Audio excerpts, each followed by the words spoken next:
Welcome to Week and Geek, your new comics preview for July 30th. I'm Mike Ortiz. And I'm Chris Brown. What do you got? Well, I'm going to lead off here with, we've got Cyclops #3 by Greg Rucka. Admittedly, I'm one issue behind. I haven't read the second one, but I liked the first one. Really liked it. You know, it's, what's his name from the Starjammers? His dad. Corsair. What's that? Corsair. Yeah. You know, so it's him doing the pirate thing and trying to learn how to be a dad, even though he knows his son's kind of already grown up, but still dealing with the young Cyclops. It's a very interesting sort of concept, and I like the way they brought in this all-new X-Men thing, and it very much felt like a gimmick, and, you know, but then it was well written. Yeah. Like, well, okay, are they gonna, is this how they're bringing Jean Grey back? Right. Well, no, they're now giving young Cyclops a dad, but how does that not affect old Cyclops? Are they ever going back? What's the deal? I don't know, but they've really developed some interesting characters in making this weird time move and giving themselves some interesting opportunities to tell some interesting stories. Very much so. And they can do stuff that they couldn't do with the characters otherwise. Correct. And I think that's kind of neat. So this is a good book so far. Like I said, I've only read the first issue. I got to be caught up on the second one. 3's out this week. Cool. But I like it. I think it's pretty cool. Next, I've got, this is a book I'm surprised has made it 3 issues for me. Yeah. This is Nightbreed, Clive Barker's Nightbreed, being written by Mark Andreyko with artist Peter Kowalski. It's kind of dealing with the Nightbreed, and it's been so long since I've seen that movie, which is very melodramatic. This seems to take some of the melodrama out of it and focus on the horror elements. You can have good human characters and have some interesting interactions without it being so melodramatic. And that's where Clive Barker goes sometimes. I love Clive Barker, don't get me wrong. I really enjoy his writing. I think he's a really interesting dude. But I kind of like that we're getting a little bit more horror element than a soap opera with monsters, which is what that original movie feels like. Right. So it's been pretty cool so far, and I dig it.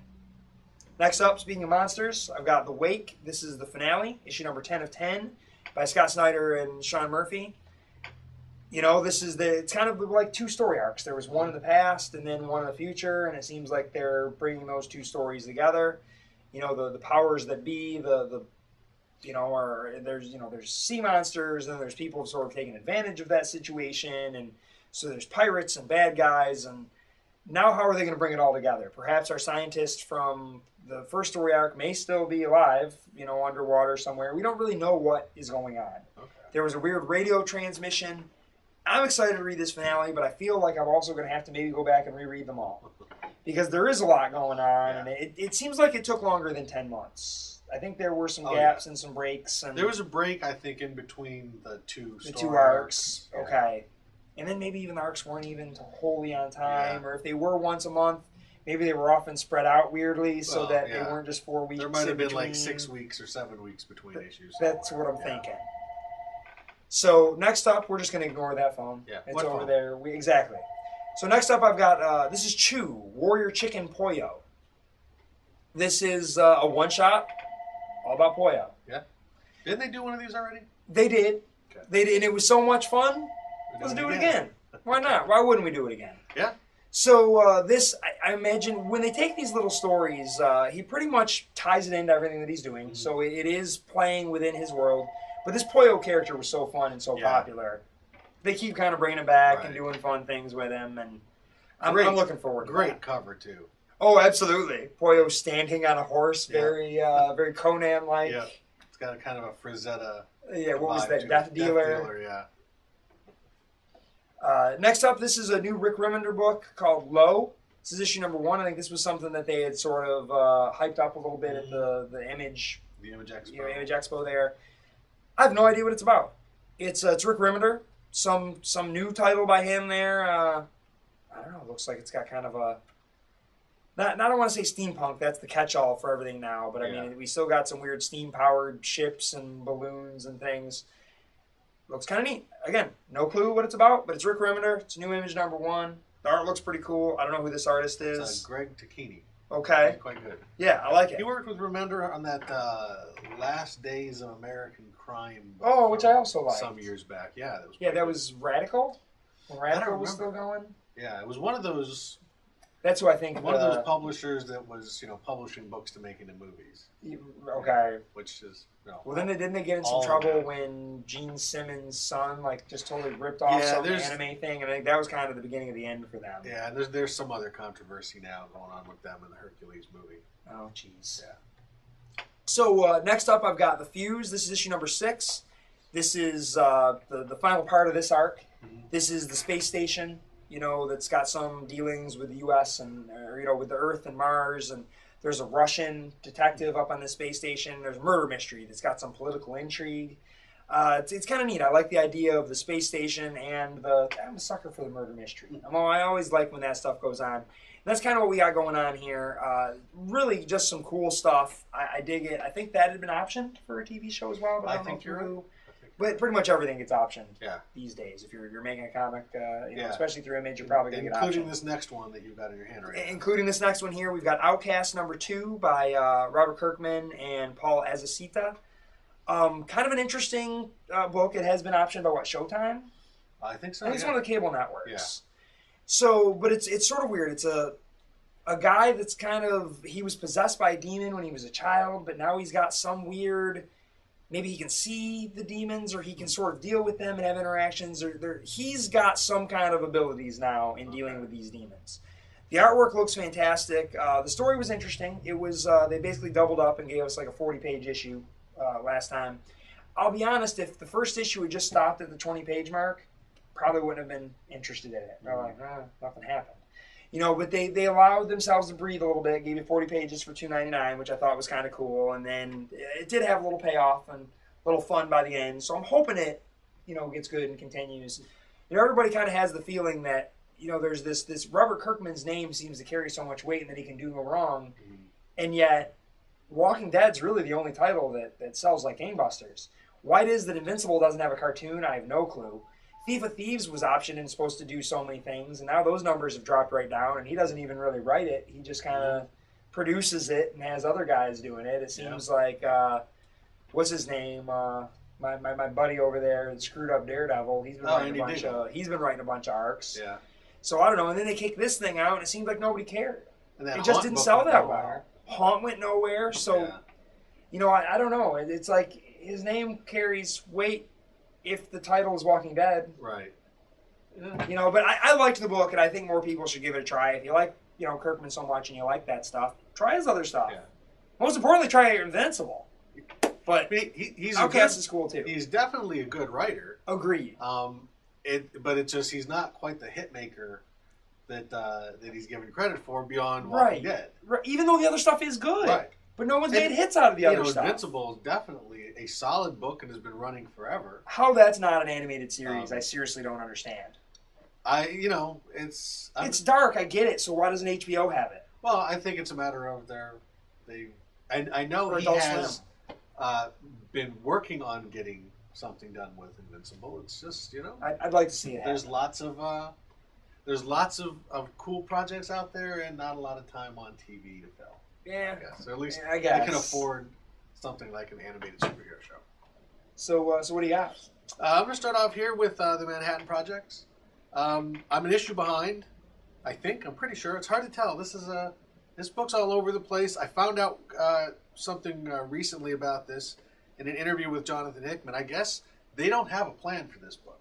Oh, really? This is not one of Hickman's, everything is building with towards the big map something. And everything. This is they're making it up as they go with whatever wacky stuff they feel like doing. It's him and Nick Pitara and sometimes Ryan Brown. I guess they work more closer to the Marvel style with this, where instead of writing out a real complicated script, they just spitball some ideas and then the artist draws it, and Hickman does some dialogue and tightens things up. And, interesting. And I think maybe that's why this feels a little bit wackier and looser and more improvisational than his other stuff, because this is them just coming up with something wacky, which cool. Is fun, and I think it reads that way.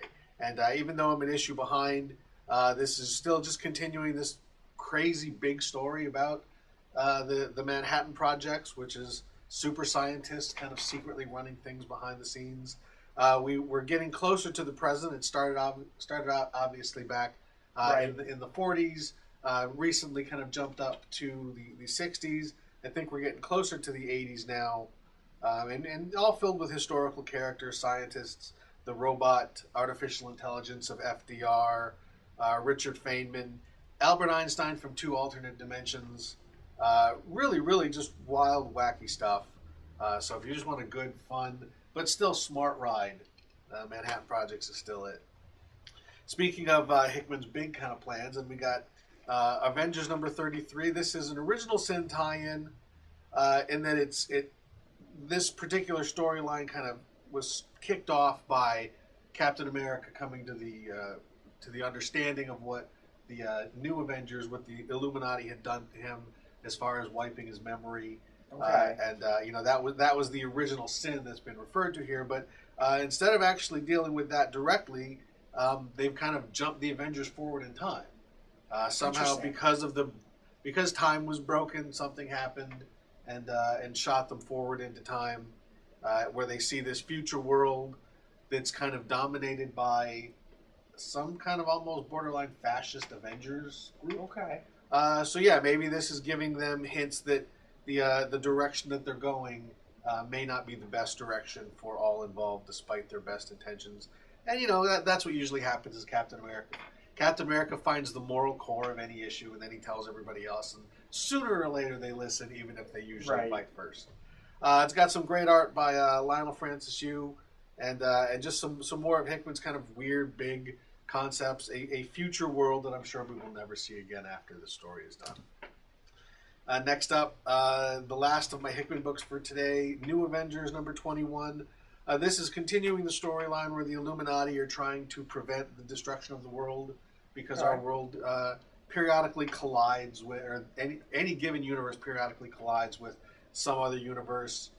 They've encountered another alternate planet with some doppelgangers of the Justice Society, or Justice League rather, and it's kind of a fight between the Avengers and the Justice League, and whoever wins will get to protect their world and sacrifice the other world. And this has been a big kind of moral dilemma. The heroes here, there's a good chance.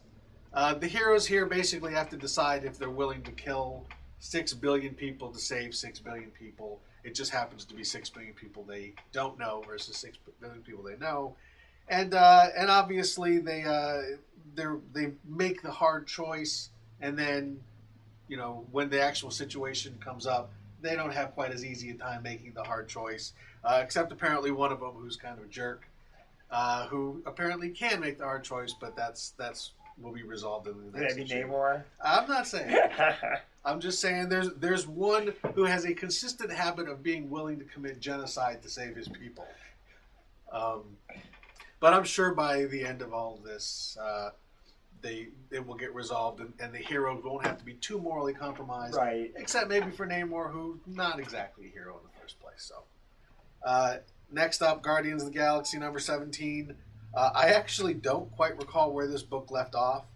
I know they're out in space. I know Captain Marvel has joined the team, and the actual Guardians are kind of split up. Okay. And I think that's why they have these different artists going on here. I don't really know, but the Guardians of the Galaxy movie is coming out this week. You've seen it already. I've seen it. Do you want to give just a quick absolutely yay or nay? I'll give it a big yay. Okay. I'd give it, if we're going on like a scale of 5, I'd give it about 3.5 out of 5. The only reason I want to give it a 4 is just because I don't want to, raise the expectations too high. And, it's not that, because you don't get a 5. 4 is about as close as you're going to get to perfect for me anyhow. And it's scraping it. It's a really, really fun movie. This is the first time that Marvel has pretty much just pulled out the plan of what they're going to be doing. In, the Avengers movie and in Thor and all these other things, they make allusions to the Infinity Stones. And in Thor 2, there's that little tip with the Collector. In this one, they just whip it out. They tell you kind of what's going on. Hey, here's these Infinity Stones that exist. Hey, there aren't too many people that can handle them. Hey, these things can rip worlds asunder. Hey, here's a couple guys that are looking for them. There's some really kind of neat things. The large part of the movie is building the team and getting them together. Obviously, there's that big prison break sequence that you see a little bit in the trailer, and also was the 17 minutes that they revealed a couple of weeks ago. Right. Much to the chagrin of everyone who drove so far away to find out that they weren't actually seeing the movie. It's fantastic. The soundtrack, I think, it just can't be beat. It's so fun. I mean, Star-Lord has a mixtape, and there's a reason for it. There's a story element in there, and that's the soundtrack of the adventure that you're going on with them. Groot is incredible. A talking tree is so expressive and so fun. Dave Bautista as Drax is amazing. We all knew the raccoon was going to be great. I think everybody that knew who's the guy that's playing Star-Lord, Chris Pratt. Yeah. Everyone who knew Chris Pratt, I think, knew he had the stuff to do it, and he really does. Yeah, I was unfamiliar with him altogether, and he really does have excellent comedic timing. Zoe Saldana's absolutely, fantastic. I mean, I think she's given a whole new generation of young boys to have a thing for green chicks. As our generation grew up with the Star Trek and that, and now there's a whole new reason for young boys to fawn over the color green. A great movie. Go see it. You're all going to see it. We know this. Great stuff. It's hard for me. I feel like I've been bombarded by some great fun movies. I thought Captain America was great this year. I really rather enjoyed X-Men. Yeah. Then, everybody knows me and my apes. And I got to see that on the Sunday, loved it. And then, bam, 3 days later, there I am watching Guardians of the Galaxy. And so different movies. Can't really compare the two. And I'm not really sure which of the blockbusters I liked better this summer, but I'm having a good time at the theater. Yeah. This has been one of the better summer movie seasons overall in terms of walking out satisfied from the movies with what they are. Even, something like Transformers. And if you hate that, I haven't seen. If you hate what the Transformers are, you're not going to like the movie. But if you don't have a problem with that, and you kind of just want to see a big giant robot riding into battle on top of a big giant robot dinosaur that's breathing fire, if that's your kind of thing, that seems worth it. So really the only disappointing movie so far this summer have been the comedies for me. Which I haven't even seen any of. Haven't quite been up to, but real good stuff. Nothing's been like huge though. Nothing's right, really and I still haven't seen out. Godzilla yet. But I think Guardians is going to be the breakout. I liked Godzilla quite a bit too. I know a lot of people were disappointed. With all of these things, it's a matter of your expectation.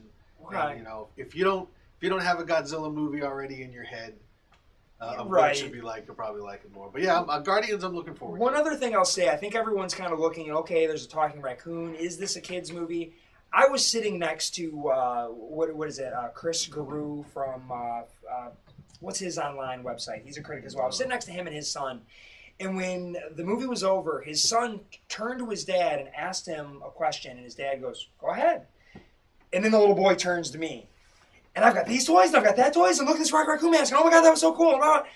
The kid was blown away by the things that he could understand and not worried about the things that he couldn't. So I think it is very accessible. He was a little guy, maybe about 5 years old, but oh my goodness, he was just rattling off, and he was speaking like a 5-year-old, but a really fast-speaking 5-year-old. I didn't catch half of it. And I would kind of look up, make eye contact with his dad, and his dad would help me, and I'd keep talking to the little guy. But he had so much fun. So, that I don't know what that tells you, but take that for what it is. Let's hope the movie connects. There's actually a lot riding on this movie. Kind of the entire future of C-list. Sure. Really are depending. They just prove that they can do whatever. If this movie clicks with the audience, then Marvel and DC have reasons to. Marvel got drunk at the party, whipped it out to see who'd go home with them, and they're going home with a whole lot of people. Good for them. So, next up, we've got Batman Eternal. I'm also an issue behind on this one. This is the weekly Batman book. They have resolved, as of last time I read, they resolved the gang war storyline, and now it's kind of mutating into the second part of this this thing where it's more of the supernatural. So I know we had the Spectre, or rather Jim Corrigan, who for some reason could not bring forth the Spectre. I guess the rules of how he becomes a Spectre still haven't really been revealed in this new DC universe, but I'm sure they're going to be revealed here. They were trapped in Arkham Asylum, where things are going down, and some crazy, malevolent, evil is manifesting amongst the crazies there. And there's multiple storylines going on. Jim Gordon's still in jail for what he may or may not have done. They're trying to get him out. Which is interesting. Yeah. There's some good stuff. There's some really good stuff. I'm glad that they're actually bringing a supernatural element in alongside the crime noir. It actually fits Batman because he's uncomfortable with it. Okay. And that's kind of interesting. He's fighting crime, which he's got down pat. And then he comes up against the supernatural, which he can't reason with, which he doesn't understand, which doesn't play by rules, and is not scared of a man in a cape. And Batman's got trouble with that. And I always like seeing, Batman, I think, is too often portrayed as the bat god who just steps in and takes care of anything and everything because he's got a plan. But I think it's a lot more interesting when Batman all of a sudden goes, I have no idea how to get out of this, and then just has to make it up as he goes. But it's been a really good book, and I think we've mentioned before, Scott Snyder and James Tynion are doing the big story. This particular issue has a script by Ray Fox, who I'm not familiar with, but he's one of the rotating guys. They're kind of doing this like a TV show with a showrunners and writers room sort of deal. Next up, we've got Sinestro #4. This is Cullen Bunn and Rags Morales. Great artwork. I'm glad they not replaced, but the fill-in for Dale Eaglesham, who was doing a great job, is Rags Morales, who's a phenomenal artist. Oh, yeah, agreed. This is continuing Sinestro's solo series. He is no longer in possession of the fear entity Parallax. He's back to just being a Sinestro Corps, the leader. Okay. He's rebuilding the Corps because obviously while he was away, while he was a Green Lantern for several years, things happened there. Arkillo took control. And he's just reasserting himself as the leader, as well as trying to find the remnants of the Korrigaran race. Okay. His planet was destroyed in the Green Lantern book. I think it was the first Lantern or something like that destroyed his planet. But he has since found out that there were survivors, and now he's trying to rebuild not only his Corps, but his race. Okay. So some interesting stuff. Next up, we got Red Lantern's annual #1. This is the beginning of the big showdown between Atrocitus and Guy Gardner. They've both been building their armies independently of each other. There have been some people who have jumped ranks from one to the other. Red Lanterns can't be trusted. Go figure. Right. So this has been some good stuff. They've really redefined this book. Charles Soule, as we've mentioned many times, is doing a phenomenal job on this book. They've rescued the Rancor character, and looks like a lot of Red Lanterns fighting and killing Red Lanterns here. This is good stuff. This unfortunately is not the conclusion itself. It's the beginning of that final act. So we get a nice big cliffhanger ending here, but still great stuff. This has really become one of my favorite of the Lantern books. Speaking of Charles Soule, Letter 44, Volume 1 trade paperback is out this week too. Nice. And then we got Justice League #32. This is Jeff Johns, Doug Mankey. As we found out at the end of Forever Evil, Lex Luthor knows that Bruce Wayne is Batman and is using that as a way to worm his way onto the team. So that's kind of interesting. We've got the battle-suited Lex Luthor now as a member of the Justice League. I kind of like that. That's all right. That's a clever idea. That's a very, very clever idea. I like purple and green battle-suited Lex Luthor. In general. Me too. And so it's nice to see its debut in the New 52. It looks the storyline here was in Forever Evil, the character of Power Ring was killed, I believe, and his ring has sought out a replacement host, and that's this character. A female character. I don't know what her name is, but she's called Power Ring, obviously. She's going to be a new villain, I'm assuming. Okay. This also features the Doom Patrol. There was I think they debuted in the last issue, and now we've got the Justice League versus the Doom Patrol. We got Lex Luthor versus the Chief. We've got some Shazam in here. So some good Justice League stuff. Cool. Well, I guess that brings me to my top pick here. I've got Drumheller #7. This is Riley Rossmo and Alex Link. Kind of bummed out that this story's coming to an end. I asked Riley what was going on, and he was like, well, the sales numbers just weren't where we kind of needed them to be. So, they're wrapping it up. I think he said in his head, he always thought it would go maybe 15. So they are still getting to tell the story that they wanted to tell and kind of wrap it up and tell their conclusion. I think it was announced in between 6 and 7 that they were doing that. So this is issue 7 here. Between 7 and 8, it's starting to feel like Green Wake, where, all right, we got to tell you all the information we need to tell you. And it's good because I want that conclusion. But, man, I wish we got to breathe and take a little time. I don't believe it's this issue, but I believe the next issue we do find out. We do get a little bit of Harold's origin here. So we're starting to find out who he is and where he came from. We get a little bit more in the next one. This is continuing the story of the weird kids that are like, there's some kind of weird ghost entities that are kind of dressed up like dogs and killing abusive adults, from and rescuing these young kids.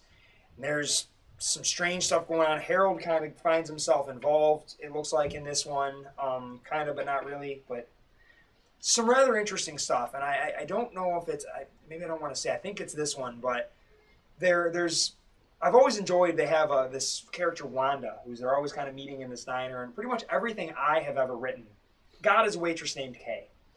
And in this, they sort of reveal that diner, and perhaps even Wanda, he might be using the same way.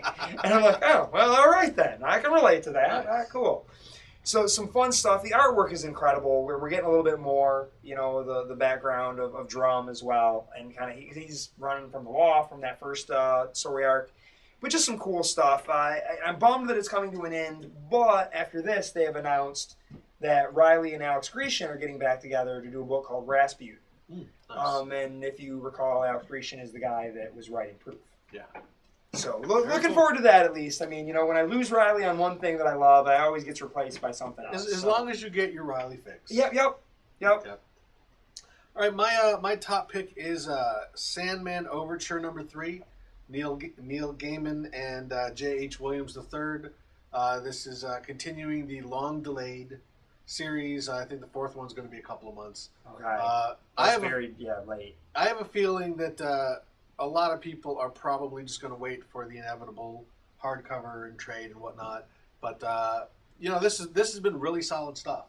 A lot of times when people come back years later to revisit a property that they were made famous with, especially in a prequel situation. I'm not just bashing George Lucas here. I think this happens a lot. Yeah. The magic's not there. Somebody Agreed. does something when they're at the beginning of their career, when they're younger, they're hungry, and they do something that really changes the medium.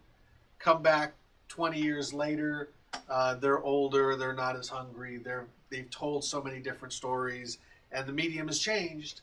And a lot of times it's kind of moved on, but that hasn't happened here. I think this is really, maybe it's because J.H. Williams is bringing such kind of strength to the artwork, and he's not stopped over the last 20 years. He's been doing comics and kind of breaking new ground, doing some great stuff in comics for the last 20 years. So he's bringing something to the visuals that is really as top notch and modern as fantastic. You can get. And then Gaiman is really still telling a great story. I mean, just as he did before, this is a prequel to the Sandman series. This is the story that gets Sandman to that spot he's in Sandman #1, where he's inadvertently kind of caged because these people think he's death. As far as the story itself, there has been a death of one of the many incarnations of Dream. There was a meeting of all these different versions of Dream. Apparently one of them has died, and they don't quite know how, and they got together to sort of figure that out, and now he's kind of exploring what happened. We're really getting just kind of a wide look at the Sandman universe, at the stuff that's going on, behind the scenes stuff. I don't know, I mean, Gaiman has said he's had the story in his head since he wrote #1, and so this is not something new, but he's obviously using it as a chance to introduce a lot of ideas that maybe he didn't get a chance to in the original run, or maybe ideas that he's had in the meantime that he thinks fits. But in any event, it's really great stuff. It is certainly evocative of the best of the Sandman books that he has done. He's not missed a beat. The writing is tight. The art is among the best that's been in the Sandman book, and that's saying a lot. Fantastic. So yeah, this is a great thing. Whether you're waiting till it's all done because it's going to be 6 issues that take at least a year to tell. For me, I don't care. I'll buy the hardcover when it comes out. Probably wind up buying the Absolute when that comes out too. Right. But in the meantime, just these 20-some pages every couple of months to keep me going. That's still. I think a lot of people feel that way. That makes it my top. They're still going to pick it up just to at least have it finger through. Right. And they'll reread it when the hardcover comes out, but that's fine. Exactly. I knew going into this I was not going to get 6 months in a row of new Neil Gaiman comics. That's just not feasible. Right. But if I get 6 months spread out over 18, Which is probably more likely what you're getting. Right, but that means every 3 months I get a nice little treat. That's true. I can live with that. So pretty good week. Not a huge week, but lots of good stuff this week. Good stuff. And that is your Week in Geek.